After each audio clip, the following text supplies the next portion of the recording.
Well, it won't be long now before I am replaced by artificial intelligence in the mortgage business. Woo! Welcome to the Credit Jungle. This is George Anderson, and thanks for coming in.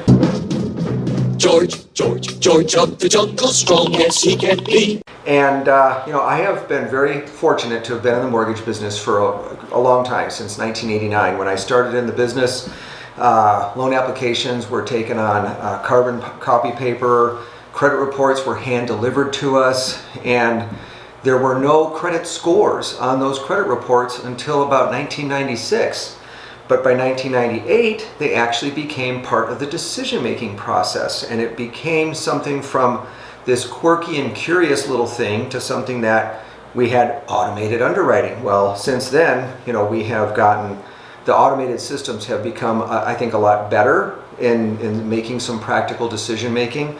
And we've also gotten collateral underwriter, which is a form of automated appraisal services.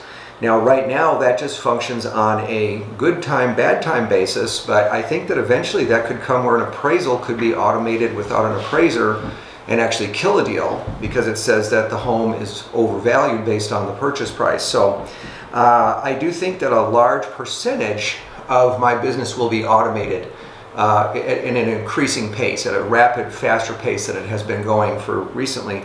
However, FHA and VA still have two sets of underwriting guidelines, and to an extent Fannie Mae and Freddie Mac, but they also have what is known as manual underwriting. Those are for those cases where the automated underwriting system won't take it. Most of your banks and credit unions and a lot of the bigger mortgage companies will not do manual underwriting, but we do.